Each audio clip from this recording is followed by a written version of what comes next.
Hi hello ಹೇಗಿದ್ದೀರಾ? ತುಂಬಾ ಚೆನ್ನಾಗಿದ್ದೀರಾ ಅಂತ ಭಾವಿಸ್ತೀನಿ. ನಾನು ನಿಮ್ಮ ಪ್ರೀತಿಯ ರಚನಾ ಮಾತಾಡ್ತಾ ಇರೋದು. Welcome to my vlog. ಇವತ್ತಿನ ದಿನ ಎಣ್ಗಾಯಿ ಪಲ್ಯ ಯಾವ ರೀತಿ ಮಾಡೋದು ಅಂತ ತೋರಿಸ್ತೀನಿ ಬನ್ನಿ.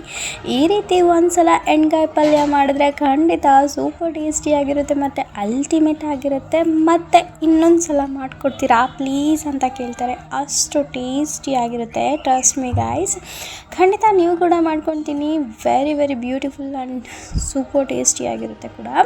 ಓಕೆ, ಇದನ್ನು ಯಾವ ರೀತಿ ಮಾಡೋದು ಅಂತ ನೋಡೋಣ ಬನ್ನಿ. ಒಂದು ಕುಕ್ಕರ್ ತೊಗೊಳ್ಳಿ, ಸ್ವಲ್ಪ ಎಣ್ಣೆ, ಸಾಸಿವೆ, ಜೀರಿಗೆ, ಕಡಲೆಬೇಳೆ, ಉದ್ದಿನಬೇಳೆ ಹಾಕ್ಕೊಳ್ಳಿ. ಚೆನ್ನಾಗಿ ಫ್ರೈ ಮಾಡಿ ಕಟ್ ಮಾಡ್ಕೊಂಡಿರುವಂಥ ಒಂದು 2ರಿಂದ 3 ನೀರುಳ್ಳಿ ಕೂಡ ಹಾಕ್ಕೊಂಡು ಚೆನ್ನಾಗಿ ಫ್ರೈ ಮಾಡಿ. ಅದಾದಮೇಲೆ ಬೆಳ್ಳುಳ್ಳಿ ಕೂಡ ಆ್ಯಡ್ ಮಾಡ್ಕೊಳ್ಳಿ. ಇಲ್ಲಿ ನಾನು ಖಾರ ರುಬ್ಕೊಂಡಿದ್ದೀನಿ.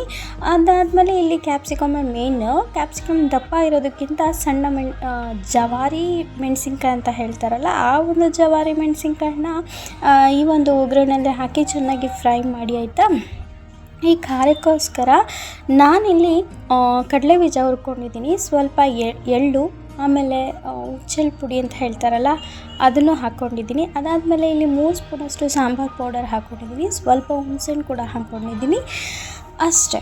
ಸ್ವಲ್ಪ ತುರಿದಿರೋಂಥ ಕಾಯಿ ಹಾಕ್ಕೊಂಡಿದ್ದೀನಿ. ಆಯಿತಾ, ಇಷ್ಟನ್ನು ಹುರಿದಿರುವಂಥ ಕಡಲೆ ಬೀಜ, ಜೀರಿಗೆ ಸ್ವಲ್ಪ, ಅದಾದಮೇಲೆ 3 ಸ್ಪೂನಷ್ಟು ಸಾಂಬಾರು ಪೌಡರ್, ಸ್ವಲ್ಪ ಎಳ್ಳು, ಸ್ವಲ್ಪ ಉಚ್ಚಲ್ ಪುಡಿ ಕೂಡ ಸ್ವಲ್ಪ ಎಣ್ಣೆ ಅಂದರೆ ಫ್ರೈ ಮಾಡ್ಕೊಂಡು ಹಾಕ್ಕೊಂಡಿದ್ದೀನಿ. ಅದಾದಮೇಲೆ ಸ್ವಲ್ಪ ಹುಣಸೆಹಣ್ಣು, ಒಂದು 2 ನೀರುಳ್ಳಿ, ಮೆಣಸಿನ್ಕಾಯಿ ಕೂಡ ಹಾಕ್ಕೊಂಡಿದ್ದೀನಿ. ಇದು ಖಾರ ಇರುತ್ತೆ, ಬಟ್ ಇನ್ನೂ ಖಾರ ಬೇಕು ಅಂದವ್ರು ಮೆಣಸಿನ್ಕಾಯಿ ಹಾಕ್ಕೋಬೋದು. ಸ್ವಲ್ಪ ಹುಣಸೆಹಣ್ಣು ಹಾಕ್ಕೊಳ್ಳಿ. ಅದಾದಮೇಲೆ ತುರಿದಿರೋಂಥ ಕಾಯಿ ಹಾಕ್ಕೊಂಡು ಒಂದು 3 ಸ್ಪೂನಷ್ಟು ಸಾಂಬಾರು ಪೌಡರ್ ಹಾಕ್ಕೊಂಡಿದ್ದೀನಿ. ಇದಿಷ್ಟು ಗ್ರೈಂಡ್ ಮಾಡಿಕೊಂಡು ಈ ಏನು ಒಗ್ಗರಣೆ ಆಗಿದೆಯಲ್ಲ ಆ ಒಂದು ಒಗ್ಗರಣೆಗೆ ಮಿಕ್ಸ್ ಮಾಡಿದ್ರೆ ಆಗೋಯ್ತು. ಸೂಪರ್ ಟೇಸ್ಟಿಯಾಗಿರೋ ಅಲ್ಟಿಮೇಟ್ ಆಗಿರೋಂಥ ಈ ಒಂದು ಎಣ್ಗಾಯಿ ಪಲ್ಯ ಮಾಡೋದು ತುಂಬಾ ಈಸಿ. ಇದಕ್ಕೆ ಸ್ವಲ್ಪ ಉಪ್ಪು ಹಾಕಿದರೆ ಹೇಗಿರುತ್ತೆ ಅಂತ ಹೇಳ್ತೀರಾ?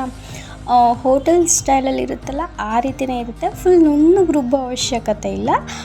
ನಾವು ಸ್ವಲ್ಪ ಈಗ ನೀವು ನೋಡ್ತಾ ಇರ್ಬೋದಲ್ಲ, ನುಣ್ಣಗೂ ಬೇಡ ಇದು ಬೇಡ, ಆ ಥರ ರುಬ್ಕೋಬೇಕಾಗತ್ತೆ.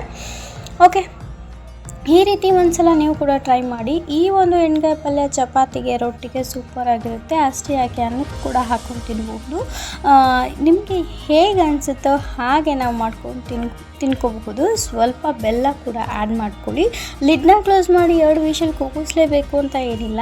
ಅದಾಗಲೇ ನಾವು ಎಣ್ಣೆಯಲ್ಲಿ ಚೆನ್ನಾಗಿ ಮೆಣಸಿನ್ಕಾಯಿನ ಫ್ರೈ ಮಾಡಿರ್ತೀವಲ್ವ, ಮಾಗಿಸಿದಾಗ ಸೊ ಅಷ್ಟೊಂದೇನು ನಾವು ಮತ್ತೆ ಲಿಡ್ನ ಕ್ಲೋಸ್ ಮಾಡೋ ಅವಶ್ಯಕತೆ ಏನಿಲ್ಲ. ಈ ಖಾರನ ಹಾಕಿ ಚೆನ್ನಾಗಿ ಕುದಿ ಬಂದಮೇಲೆ ಅಷ್ಟೇ, ಮುಗಿದೋಯ್ತು. ಸೂಪರ್ ಟೇಸ್ಟಿಯಾಗಿರುತ್ತೆ, ಅಲ್ಟಿಮೇಟ್ ಆಗಿರುತ್ತೆ. ಈ ಒಂದು ರೆಸಿಪಿ ನೀವು ಕೂಡ ಟ್ರೈ ಮಾಡೇ ಇರ್ತೀರ, ಆದರೆ ನಾನು ಹೇಳಿರೋ ರೀತಿ ನೀವು ಒಂದ್ಸಲ ಟ್ರೈ ಮಾಡಿ. ಸೂಪರ್ ಟೇಸ್ಟಿಯಾಗಿರುತ್ತೆ. Thank you so much for watching. ಹೀಗೆ ವಾಚ್ ಮಾಡ್ತಾ ಇರಿ ನನ್ನ ವೀಡಿಯೋಸ್ಗೋಸ್ಕರ ಕಾಯ್ತು.